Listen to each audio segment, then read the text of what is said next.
All right, ladies and gentlemen, and again, welcome to Ronin24's Road to E3 2018. This is episode 1. Of course, myself, Adam Ronin, and Boss my Battle trusty Gordy. co-host slash best friend slash hetero life mate. Say Boss it Battle again. Gordy. That's right. Boss Battle Gordy. Let's just jump right into it. E3 2018 coming this year, June 12th through the 14th in Los Angeles, California. Probably one of the last years before California falls into the sea. Ideally. Ideally.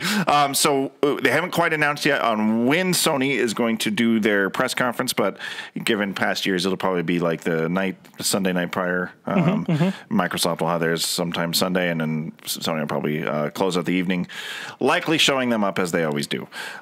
We're expecting this particular E3 to be very high quality in press conferences because each year it's like a goddamn rock show and they step shit up, get all crazy. So for this first episode, we're going to break down what we expect from Sony, what we want from Sony, and what we're hoping to see. So let's just get into what I would consider is probably going to be our most favorite game of the year. I know it's coming. You know it's coming. Could it be Spookies of Japan? Nope, that's not right. Specters of the Far East. Not quite right. Ghosts of Tsushima. Yes. That's the one. This is a new game coming from Sucker Punch that we are, I would say, the most excited about. For Sony. Maybe we'll see what they actually end up announcing. But so far, I don't think they're going to announce any other AAA feudal Japan samurai games that fall in line with our most deepest interests. Sadly. Indeed. So that's we expect. Obviously, they did their reveal. What was it, a Paris Games Week or something like that? So now we expect a release date reveal, and you think they'll have a playable version on the stage? I personally think they're going to have a playable version on the stage. Or not the stage, the floor. On the floor. Right. I'm expecting a strong showing on stage, though. That's what I'm looking forward to. Do you think they'll dedicate some decent amount of time in their conference for it? I do. If you recall the trailer, it looks incredible. I mean, obviously, the announcement trailers are always going to be like mega gorgeous to spark your interest. But if it's in-engine footage and, with PS4 Pro and Xbox One X, there's no excuse for bad-looking games these days. I think it's going to... It's interesting because I feel like this genre of game is very niche. Like, there's not a huge amount of people that are like... Here's the thing about this genre game, and it's a mystery to me why it's niche. It's niche, I feel, because the industry isn't filling the void. It's like, that's true. I look at how many like anime fans, how many people who like samurai and all that. Yeah. There's a hunger for it. There's nothing cooler in the world than samurai and ninja, if I could be real with you. Yeah. What could be cooler? Nothing. If only there was like a channel that could fuse the notion of Japanese and samurai with like 80s and gaming. Yeah, I know, man. Would be just the dopest underrated. It would fill a void. It would, exactly. Because nobody's making games like this. Contrary to what Ubisoft will tell you, they'll be like, samurais and ninjas are a saturated market. I'm like, what games are they playing? Where are these titles? Because, where are they? We made a video about how we wanted Assassin's Creed Japan, like WTF Ubisoft. And then like a week later, they're like, oh, hey, we're not going to do it, but Sucker Punch is going to do it. And so that's, I expect to see big things for that because I suspect that's going to release Christmas-ish 2018 this year. So I'm ready to get my greasy It's going to be a big win for Sucker Punch and Sony. It is going to be a big win. But what's going to be a bigger win, if we can talk about it for a moment, because obviously it's going to be probably the highlight of their conference. I suspect, or at least one of the highlights, is Death Stranding. I think we're going to see actual gameplay. I think we're going to see on the show floor a playable demo. Kojima's triumphant return to video gaming. You sound like super enthusiastic compared to me. Here's the thing, Gordy. I just let the risk of people clicking the unsub Oh, dude, button. I see like unsub, like they're pressing it so hard. Well, they probably aren't even subbed. They just come across the video. They're like, oh, what's this? And then as I say this, they don't even click on the sub button. They hover away from it. But I think that Kojima is a bit... People suck his dick a bit much. I don't like. He has an inflated ego for sure. I was a huge fan of Metal Gear Solid for PlayStation. We played the snot out of that. And then Metal Gear Solid 2 and 3 and like Snake Eater and stuff, I started to like not play. And then it seemed like it got like mega strange, and then he kind of lost his marbles a little bit. Games got like mega robotic and futuristic and crazy. I didn't play Metal Gear 5. And so I'm just not like super into the direction he started to take with his games in later years. And then when Death Stranding was announced, and it makes no sense, it looks like the weirdest art house game I've ever seen. While it's probably going to be a fantastic title, I at this point in time don't have a level of excitement for it. Having a hard time swallowing that. What do you feel? I don't know, fetuses and fucking the dirty guy from Walking Dead. I love that guy, but no, he's great. He's great. So I like the first two Metal Gear. I like Snake Eater. This thing is amazing, like probably the peak. He is getting a little weird, but I like strange sci-fi. So for sure. I like, The Arrival and stuff like that, that where it gets you thinking, and it's like got concepts in it that you don't typically think of, like a language affecting time, and it is crazy. So I look forward to mind bending stuff. Pulling it off in a video game, I'm kind of like, it's no doubt going to be like the quintessential game of the year. It's going to get 10 out of 10s and all kinds of stuff. It's going to get just awards and all kinds of crazy stuff. And I will absolutely try it and play it. But boy, I just, at the moment, they haven't shown me anything where I'm like, oh yeah, that looks great. So I would be interested to see, because obviously we'll probably see some gameplay and a playable version of some sort, a demo on the floor. And so I'm kind of interested to see what people think, but I'm tapering my expectations just a skosh. Okay. Just a little bit. But the next game that I think that they're really going to focus on is Days Gone. I think that we'll get a release date finally for that, unless they've already kind of nailed that down. But at the time of filming this, I don't think they have. I will tell you this, if I can be so bold. Please do. I'm so over zombies. I think that in pop culture, they have just overstayed their welcome completely. Oversaturated. That's the type of shit that Ubisoft should be complaining about. That's an oversaturated market. No kidding. Though the game does look really cool, and I think it's going to be really fun, and I'm excited to play it. But boy, I would be fine if everybody just chilled on zombies for 10 years and then we revisited it later. I couldn't be like more on board with you there. I stopped watching Walking Dead and everything because of it, and I'm just not feeling it. Let me ask you this. A little off task. What would you replace zombies with? I think it'd be cool to get back into the vampires. Dude, yes. I think that vampires... Right there with you. See, that's the thing, is like Twilight came and like really upset the genre. Like everyone was like, oh, vampires are dumb.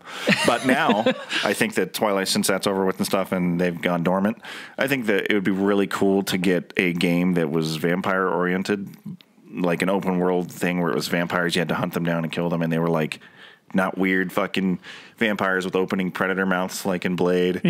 Just your quintessential, I've got fangs, I'm going to seduce some chicks and fog my way into her bedroom and suck her thighs and shit.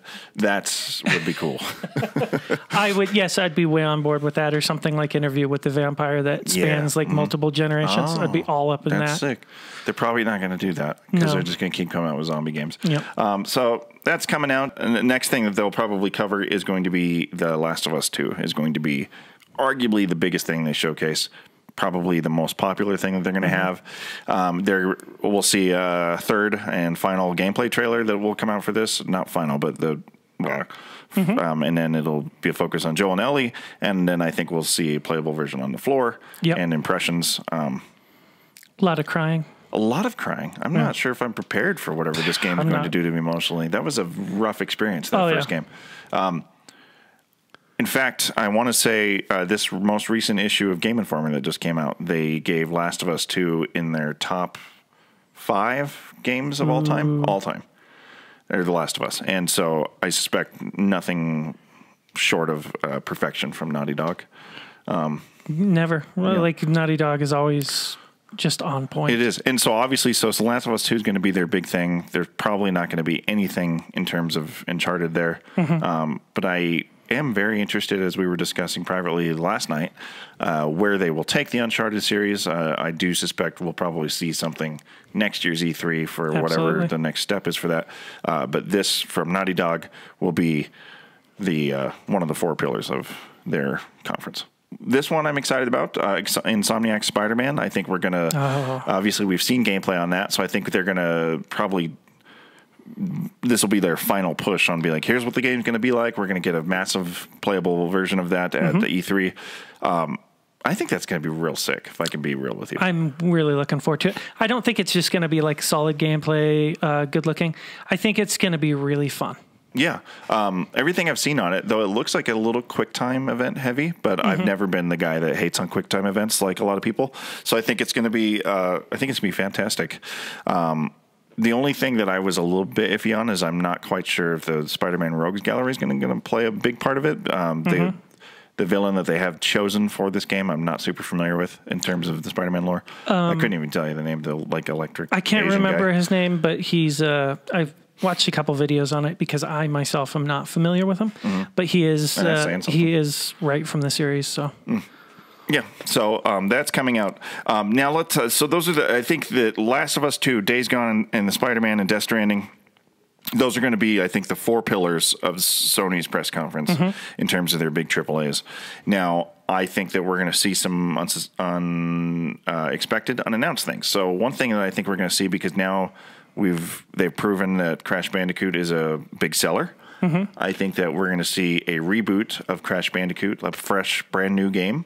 That will be a timed exclusive for PlayStation, so it'll be on their stage. They're going to announce it there. And then much like the Insane trilogy, it will eventually then come to Nintendo and Xbox. Okay, probably, so it's timed exclusive. Timed exclusive. But I think we'll see the final version of, or a brand new version of fucking Crash Bandicoot. And love to see it. Wouldn't that be sweet? I would love it. The Insane trilogy was very frustrating. Yeah, it was no shortage of frustration. So good, but like a lot of the changes in like the jump timings and stuff for the first Crash that they had there, difficult to get my hands around, but awesome, an excellent release that we had a lot of fun with, and that's coming out on Xbox and Nintendo Switch now, which I will probably pick it up on both those platforms, because one for achievements and then Switch because portability. Yeah. So I can play, finally, for the first time ever, I can play Mario, and then I could switch right over to Crash Bandicoot on the same console. It's weird because I always thought it would go the other way. I thought Mario would eventually come to other consoles, but it's weird to think about Crash being on a Nintendo console and a Xbox. Yep. But it is what it is. Crazy. So something you mentioned, and I think is interesting to think about, is the fact that they're probably going to see a even tighter grip and stronghold on first-party titles. So more unannounced things are going to be coming. They're going to be first-party and exclusive to the Sony PlayStation 4. Yep. That's going to give Microsoft for their money, which we'll cover in a separate episode on what we think Microsoft's going to do, which has got to be something amazing, because I think that they already have a stranglehold on the game now, and they're only going to further their footing on this is the place to play exclusives. And it's an interesting crossroads that these two places are at, because Microsoft is at a place where they have to make it or break it to really get a jump in sales. I mean, they need that push. The Microsoft Xbox One X is an outstanding feat in technology for consumer gaming, but doesn't land well with people that want to play exclusives. They just don't have anything. So I think, with Crash Bandicoot probably being announced, and whatever else they're going to have, Ghost of Tsushima, all these other amazing exclusives, they're probably going to announce 2 or 3 others that are going to come out of nowhere that are going to blow our minds. Absolutely. One of those probably being Bloodborne 2. That's going to be something that everyone's really excited about. Yep. One thing that you mentioned that won't be exclusive, but I think they're going to have probably snagged the rights from Rockstar to have Red Dead 2 on their stage. What do you think there? I think there's going to be a couple big titles that are going to be on Sony stage, or at least in their showcase. And I'm sure that Rockstar is going to work with Sony to be on their stage to show off their game first. Yep, they're gonna have a lot of stuff there. I'm very excited for Red Dead 2, and obviously it's not going to be an exclusive title to PlayStation 4, but I think we'll see them on the Sony stage showing off probably an extended gameplay demo. Yeah. It's going to be a good show. Another thing that we've been hearing in the rumblings is Spyro Remaster Trilogy. What's your thoughts on Spyro? Okay, Spyro was a thing back in PlayStation 1 days. It was there. I was playing Tenchu and Bushido Blade and Metal Gear Solid and Nintendo games like Mario and stuff like that, and Dreamcast. I was not playing Spyro. Yeah, I've never ever once picked up a Spyro game, so I have no attachment to it. But I know a lot of younger gamers, not younger, but people that are like still in their 20s, these young whippersnappers. They're like, oh, I grew up with Spyro. That was their game. And they would. It's going to be a treat for them. It's going to be a super big treat. It might be interesting to get into the title now, be like, hey, let's see what we missed out on. I think that could be, we'll see if they do that, it'll be a situation much like Crash is, where they'll put out the trilogy to see what the interest base is going to be like. Absolutely. And then maybe in a year or so, we'll see the announcement of a new Spyro game. That's cool. But just going back to the previous point, it's just going to be another clinch on how incredible they are with their exclusives. I don't know. We're going to touch on this just real quick because I think that this could merit a whole nother video, which I want to dig into in more detail. But I think we're going to see a significant showing from not only just the whole entire VR industry, but I think that Sony will have a nice nugget of love for the PlayStation VR. So PlayStation VR came out last year. And for the most entry point of VR units, I think it was a fantastic outing. Yeah. But I think its biggest downfall was tracking. Oh, yeah. It uses antiquated technology with their Move controllers and the camera. So I would not be surprised to see three things. One, I think we're going to see a new HMD head unit refresh with maybe some updated visual fidelity. Okay. I think we're going to see multi-camera support, so you can get full room tracking a la the Vive. Okay. And maybe an updated camera. I'm not sure. And I think we'll also see updated Move controllers with joystick we need support. Those. Absolutely. I would love to see like haptic gloves so we can get real Ready Player One. Oh, yeah. But we'll dig into that later. And then I think that something that PlayStation VR does not really have at this moment is a killer app, something that is a must-have that everyone's like, I've got to play that. And I don't know if we'll see that, but I'm hoping for it. Yep. I think that, without digging into it too much in this video, the creative space in VR is untapped for artists. And so we'll talk more about that in our VR video. What kind of interesting things would you be most excited about seeing? We'll kind of wind down for Sony. Like, what could Sony do to fucking wet your whistle where you would, because you do not have a PlayStation 4. I don't. And it's one of the three big ones that you just haven't got yet. I just haven't got it yet. And it's hard not to get it. But I mean, for me, Uncharted games always sell these, but like we ended up playing the last one together. So I didn't end up buying it. Ghost of Tsushima. Tsushima might change that for me because I might want to play through it a couple times. Now, this isn't going to happen, but consider this. Here's my want. Yeah, because it started on PlayStation, and I think it would be fine with it ending on PlayStation. What if either A, they announced a brand new Tenchu, or B, the revival and reboot of Bushido Blade? Now you're reaching really far there, buddy. I would do a dream come true. I'd like scream. Yeah. It won't happen because those are such niche games. There's just a legion of gamers right now that don't even know those games exist. Yeah. Those are people that are in their 30s that play those, and even then they were late niche 20s. Games. Yeah. So it's not going to happen. And if it did happen, it wouldn't be forefront on their stage for their conference. But a fucking dude can dream, right? Yeah. Tell you what, I'd love to see those, but I'd also like to see I mean, I'm really digging these revivals like Spyro, and I hope that does well, so we see more. But I'd really like to see a new AAA title, and we're expecting that. But if they, you know, screen goes dark, they just show something, and I'm like on the edge of my seat, and I'm like, what is this? That's the moment I'm looking for on Sony. Those are the best types of things. Yeah. Do you remember, I think it was a couple years ago when it went dark and then the dude started walking out and he had the shadow and it was the Crash Bandicoot music. Yeah. We like started screaming and shit just to be disappointed by it was just a remaster. Yeah. Which ended up being cool. But I think that moment's going to come around again with the announcement of a new Crash Bandicoot game. Yeah. But so, my friends, is what we think is we're going to expect from Sony this year at E3 2018. There's going to be some surprises in there. Obviously, we can't predict surprises, but Nope. we're playing it safe. Those are the things that I think you can absolutely guarantee from Sony this year. But if they came out with a new Tenchu or new Bushido Blade, fuck the box. Fuck Xbox. Like that's all I would need. That's all I would need. Oh my God. Gordy, tell people why they should subscribe. They should subscribe for high quality gaming content. High quality gaming content and delicious, silky personalities such as myself.